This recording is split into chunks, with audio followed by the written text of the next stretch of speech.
I think the first thing to look at probably is the winter freeze. Last year was the worst winter freeze that we've had, I think, since records begun, due to obviously the time that it went over, and the fact that we probably had more snow over a period of, say, 2 to 2.5 months. One of the things that we found, or one of the worst things, in terms of the claims, normally when you have a water damage claim, the most it will be is probably £2,500 to put a ceiling back, sort the carpets out and everything else. However, when the tenants go away for Christmas to visit their relatives, that is when we see the amount of the claims go up quite drastically, because the property could be unoccupied for 2 weeks, and in that 2 weeks nobody has visited the property, and when you've got 2 weeks worth of damage and the water continuously going through the property. One of the things that you also find is, because tenants don't want to pay for it, they won't leave the heating on, which could obviously eradicate that problem, and I'll talk a bit more about that as well.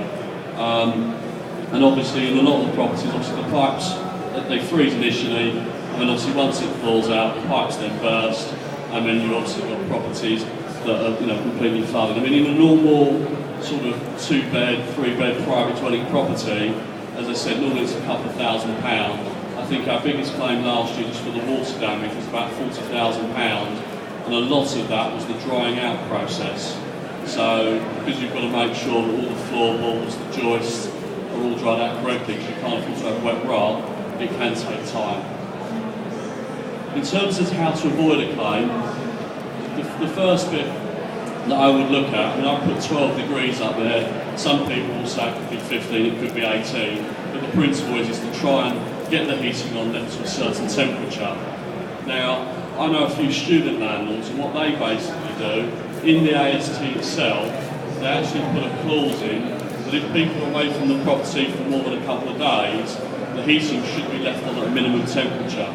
And by doing that in the AST, if they don't do that and you have a flood, you have got grounds for them not complying to their AST. And I can talk a little bit more about that as we go on. The other thing, which obviously is a lot harder to try and get tenants to do, is to try and keep doors and loft hatches and things like that open, so that the air circulates while the heating is on, so it covers the whole property, especially in the loft area where a lot of the claims initiate from. And then obviously make sure, when you get the service done for the boiler, that all the radiators are working correctly, so the heating is on throughout the property. And then from our point of view, you want to make sure all your pipes, tanks, everything is adequately insulated, and that is checked. And again, the loft area.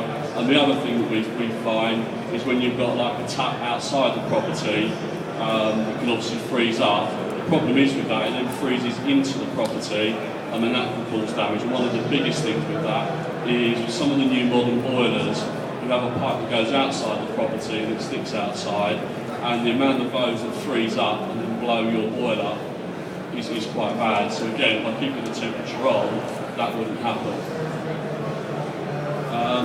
And then, this is a bit controversial.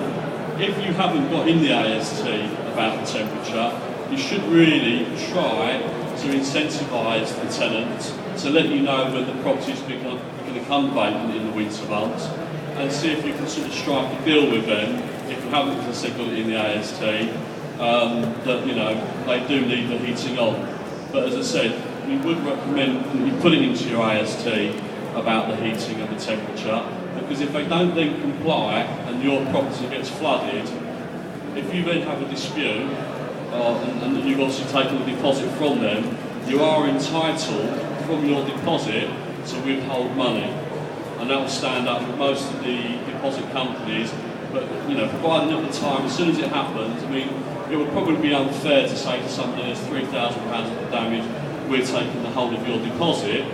What would be fair though, if you've got an excess of say £250, £300, is to say, right then, as a compromise, you're going to be paying the deposit, you get them to sign something that they agree to that, because it's in the AST that they should have done that, and if they try at a later date to put a dispute at the end of the tenancy, the ADR system, the deposit systems used, will support you, and you'll end up being the winner on that. what we would say is, and this doesn't happen enough, I don't know whether it's because tenants forget or they're not interested, is when you take a tenant round, or your managing agent takes a tenant round, one of the things that we would say, and it's unbelievable how many people we get ring up on this, is they don't know where the stopcock is. So the tenant will try and ring the landlord. If the landlord's not about, that property is continuing to obviously pump the water out until the landlord gets around there and puts the stopcock or turns the stopcock off. I mean, 90% of properties it's normally under the sort of the kitchen sink, but I've been in properties where it isn't. The tenant hasn't got a clue where it is, and if they can't get hold of the landlord, they just leave it. It's as if it's not their problem, it's not their issue.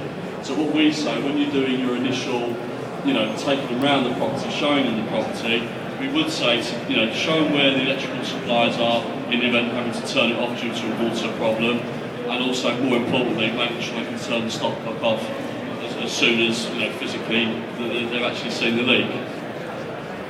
And also give them a list of emergency numbers, whether that be your own mobile number, your own home number, or if you've got a managing agent, make sure the managing agent's got a 24/7 helpline. The other thing, there's companies out here today, is to have an emergency policy in place that the tenants can call, and at least that way you can get the problem fixed straight away, stop the leak, and then afterwards you can then obviously go about your repairs. But again, it's important that tenants have got access to that if they can't get hold of you. And then make sure all the essential emergency work is done immediately. Whether something is covered by insurance or not, you have a duty to obviously make sure that pipe is fixed or replaced. So don't wait for your insurance company, just go ahead and get the pipe fixed. And then obviously you can then speak to your insurance company or your broker about the best way forward to proceed the claim.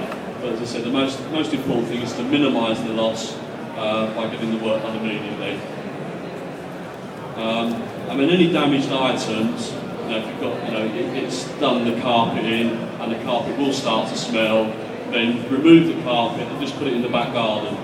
Even though it can obviously get worse, if it is that bad, at least they can see that, if you're getting another carpet, you're replacing it on a like-for-like basis. One of the biggest things that I notice about clients is when it comes to putting a claim in, they'll say they've paid £1,000 for a carpet, they've not got a receipt, they've dumped the old carpet, and the insurance company will then start arguing about how do we know that this carpet is not better than what you've had before. If by dumping it in the garden, the loss adjuster will be there in 2 to 3 days, and then after that you obviously can get rid of it if need be. This is a thing, to be fair, the other